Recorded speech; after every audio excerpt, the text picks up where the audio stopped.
Ever notice how ads always pop up at the worst moments? When the killer's identity is about to be revealed. During that perfect meditation flow. On Amazon Music, we believe in keeping you in the moment. That's why we've got millions of ad-free podcast episodes, so you can stay completely immersed in every story, every reveal, every breath. Download the Amazon Music app and start listening to your favorite podcasts ad-free, included with Prime. When we talk about major political movements, we often picture this spontaneous, bottom-up kind of enthusiasm, real grassroots support. Right. But what happens when the funding, when the organizing, isn't coming from small, enthusiastic donors? What if it's coming from mega donors and even coordinated foreign influence? That's the core question for you today. We are pulling apart the financial records and the forensic social media analyses in your sources to really determine if the Make America Great Again movement functions mostly as genuine organic support or as a highly sophisticated manufactured political architecture, the classic definition of Astroturf. And that's our mission. We are looking beyond the slogans and focusing purely on verifiable, documented evidence. So that means looking at logistics, where did the money flow for key events? And then the digital landscape, who is really talking, and, are they even human? Exactly. Our deep dive today relies on unsealed financial documents from major political events and some really cutting-edge analysis from the Network Contagion Research Institute, or NCRI. Okay, so let's start with the money. Let's unpack this financial architecture first. We have to start with the physical mobilization. I mean, that's what defines these high-stakes political movements. Right. And the sources here give us a pretty rare glimpse into the organized funding behind specifically the January 6th rally in Washington, D.C. And what did they find? Newly unsealed budget documents show a detailed financial structure, a whole plan underpinning this physical show of force. And the scale is it's immense. The sources say an unnamed organization budgeted as much as $3 million. $3 million? For the Jan 6 rally and all the related events. The internal documents even called it a show of force. I mean, $3 million for one day's demonstration, that's a significant investment. It is. And it changes it. It changes it from spontaneous to strategic. When you see numbers that large, you are immediately looking at a professional political operation. Not just volunteers chipping in for gas. Exactly. Not volunteers buying bus tickets. This scale of investment proves there's a high-level organizational layer, one that has the means to dictate attendance and logistics, which is, well, that's the mechanism of astroturfing. And we can see that mechanical side in the budget, right? The actual line items. Oh, absolutely. They were specifically designed to transport and support rally-goers. For instance, $300,000 was allocated for speaker fees, travel, and this is the critical part, a dedicated busing program. Right, a busing program. Right. This was set up to bring in rally-goers from a huge 180-mile radius. So you're not just hoping people show up. You're paying for them to show up. It's logistical solutions, not grassroots enthusiasm. And it goes further. Another $100,000 was budgeted just to cover private flights, high-end hotels, car choices, even private security. For how many people? For just 10 to 15 members of an associated unnamed group. That kind of VIP treatment shows a clear hierarchy. It's a world away from a standard volunteer effort. Exactly. And then there's the targeted amplification. The documents show another $400,000 allocated to the Tea Party Express. Which is interesting because the Tea Party is often held up as this organic movement. Right. But here they're being paid to create a website and run aggressive ad campaigns on TV, radio, digital.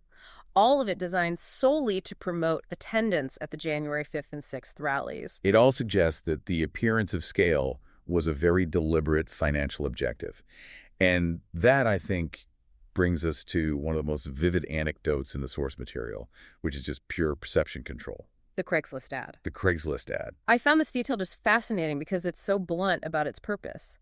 Ahead of a planned Trump military parade, this ad appears openly asking for seat fillers and extras. And it wasn't volunteer work. The ad promised participants $1,000 in cryptocurrency.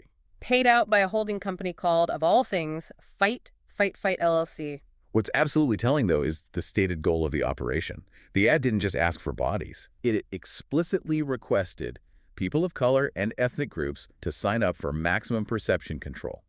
It even promised they'd be prominently displayed on the televised broadcast. You're literally casting a political rally, manufacturing a visual diversity that, the organizers clearly knew the spontaneous turnout might not achieve on its own. It's the definition of it. So we have undeniable evidence of financial manufacturing, of organized visual manipulation. But, to be fair, the sources do include a counterpoint. Right, the planned anti-Trump No Kings rallies. Exactly, which were supposed to happen at the same time as that military parade. And their organizers were anticipating millions of attendees nationwide. And that's the necessary contrast. While we don't have the specific funding details for the No Kings movement in our sources, the expectation of that kind of massive, widespread participation, it shows that mass mobilization can happen without this documented multi-million-dollar financial architecture we're seeing elsewhere. So the question becomes, when is it just helping people get there, and when does it become manufacturing the crowd itself? And when the money is spent not just for logistics, but specifically for perception, that's where the grassroots ends and the turf begins. So if physical organization costs millions, the digital equivalent is, well, it's cheap, it's scalable, and it's often cloaked by foreign state actors. And that's where the line between grassroots and Astroturf gets even blurrier, even more critical to understand. Which is where the NCRI analysis comes in. Yes. The forensic social media analysis from the Network Contagion Research Institute, their work on false flags and fake MAGI details a systematic, coordinated effort designed to impersonate MAGI audiences. Impersonate them. Yes, inject conspiracy theories after every major crisis and intentionally fracture the domestic right-leaning coalition. They labeled this whole operation fake MAGA. So it's co-opting the brand MAGA, America First, but with foreign-tied goals. Precisely. And the scale of this manufactured discourse is where it gets really interesting. NCRI tracked these massive, quantifiable spikes in activity right after high-profile crises. Right. Like the Uvalde shooting, the October 7th attacks, even the public news about the Trump shooting. And what did they find in those spikes? They found that in just one 3-week window, over 650,000 English-language posts citing false flag narratives generated nearly 4 million interactions. 4 million. And this isn't just chatter, it's massive, coordinated engagement. But the key finding is this. Forensic analysis flagged 24% of all participants. A quarter of them. Almost 1 in 4 accounts driving this highly charged false flag discourse was flagged as an inauthentic profile or part of a spam bot network. So who is seeding this stuff? Where does it start? The NCRI analysis was actually able to trace the sources back to a specific triad of foreign-linked accounts. These accounts inject the narratives almost instantly after a crisis, which makes them look like they're rising up organically from the American base. And who are they? It's a trio. The first is at Drava Noctis, which is a persona identified as a Kremlin-tied U.S. veteran. Then there's at Adamedia, a UK-based account that pivoted really sharply after October 7th toward anti-Western narratives. And finally, at Megatron, which is a pro-Russian breaking news account that they trace back to Macedonia. So these 3 accounts provide the narrative. And the bots provide the volume. And the sources highlight that the way they spread it often relies on these really repetitive, low-fidelity tactics, things they call emoji wall rings. Yes, let's define that for you, the listener. An emoji wall ring is basically a chain of repetitive, identical comments like dozens and dozens of replies that are just the A emoji or the O emoji flooding an influential post. Right, I've seen that. Forensic analysts flag this because it's a hallmark of high-yield, low-quality botted engagement. They've often tied it to South Asian spam farm activity. It has one purpose. Yeah. To artificially inflate a post's engagement metrics. Making the narrative look far more popular and authentic than it actually is. It's manufactured digital consent. So that distinction between the foreign seeder and the domestic amplifier, that brings us to this crucial concept from the sources, the asset adjacency model. The asset adjacency model, it really explains how this whole influence operation gains a foothold, how it gets domestic legitimacy. So what is it? It describes the fusion of those coordinated foreign digital assets, the bots and seeders we just discussed, Right. with engagement-dependent, often marginal domestic actors. People like Nick Fuentes, Jake Shields, Jackson Hinkle. Exactly. These domestic figures provide a veneer, a kind of flag of convenience of American legitimacy to narratives that are, at their core, seated overseas. And the data suggests this whole network is just opportunistic. It's not actually loyal to any political figure, not even the MGA figurehead. That's right. The sources show that immediately after a very public break between Elon Musk and Donald Trump, the exact same domestic influencers The same ones. and the exact same inauthentic reply brigades launched a coordinated, rapid-fire smear campaign accusing Trump of pedophilia and having Epstein ties. Wow, so they just turned on a dime. They used the digital infrastructure they had built to mimic MAGA loyalty to suddenly destabilize the movement from within. And they didn't stop there, did they? No. The network then rapidly shifted again to amplifying Iranian state propaganda. This included false claims that the head of the International Atomic Energy Agency was completely coordinated with Israel. But NCRI looked into that, right? They did. They analyzed the alleged documents leaked by Iran and found they were just routine logistical coordination for an academic webinar, not covert espionage. So this sequence of pivots anti-Trump one day, pro-Iranian state narrative the next, it's critical. It is. It shows the goal isn't specific political support. It's maximizing chaos and fracturing domestic political trust. But what's really disturbing is the psychological impact. The NCRA National Survey. Exactly. They surveyed U.S. adults.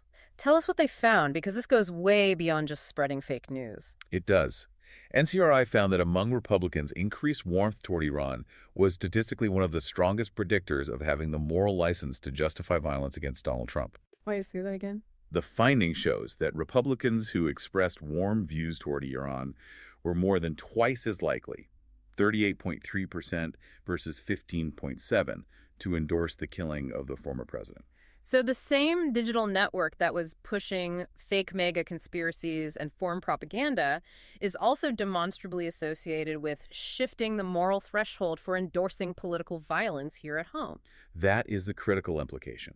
Foreign influence networks aren't just spreading information.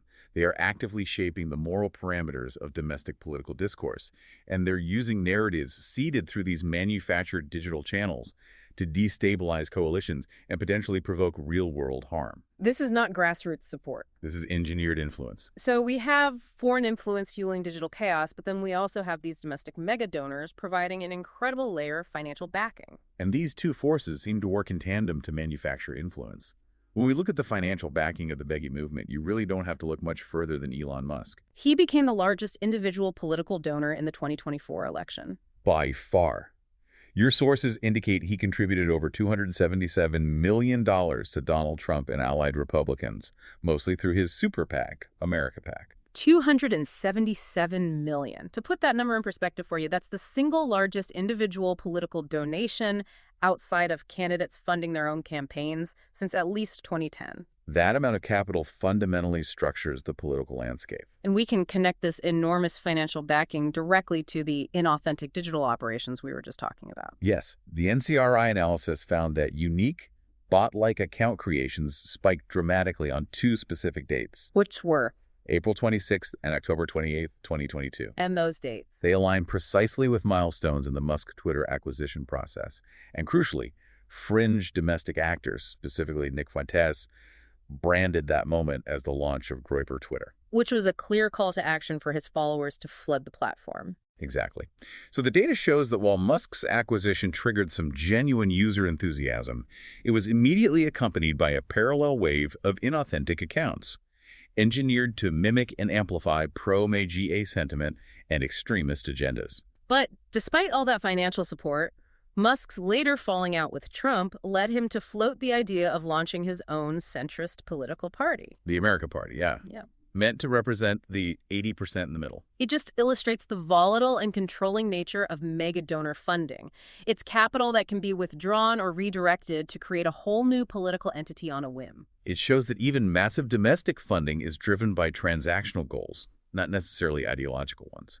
And finally, we should look at a policy promise that was repeatedly floated in the movement that just appears entirely manufactured. Trump's idea of $2,000 tariff rebate checks? a dividend paid out from import taxes. Right. And many consumers who were surveyed expressed pretty significant skepticism about this. They cited the precedent of the Department of Government Efficiency, or DOGE, checks, Wow. which never materialized. We should probably clarify that reference for the audience. Okay. The DOGE acronym refers to the Dogecoin crypto meme coin that Musk frequently promoted. And it was used to refer to a commission he was appointed to co-lead, but then later departed from. That's right.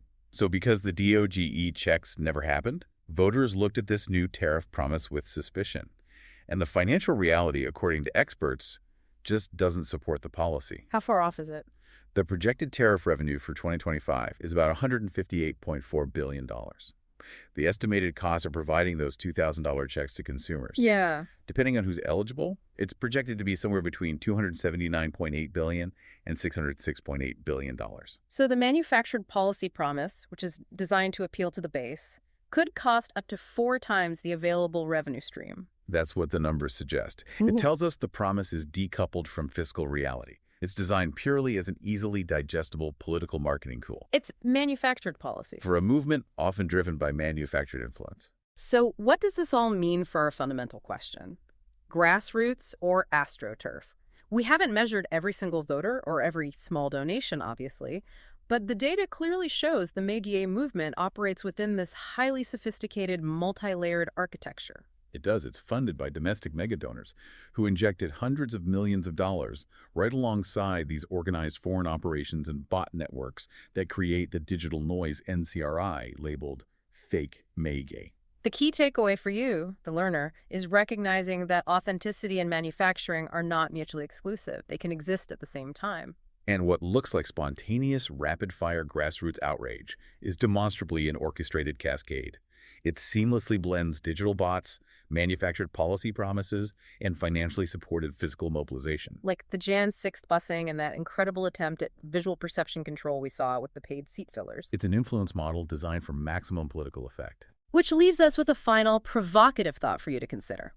Given that the NCRI's analysis shows these foreign-seeded narratives can actually shift psychological and moral thresholds for endorsing violence against political figures, what decisive steps must citizens and technology platforms take right now to protect the integrity of democratic discourse? Especially knowing that what we often see online may be a highly sophisticated, low-fidelity simulation of genuine domestic sentiment. That is a question that requires immediate reflection.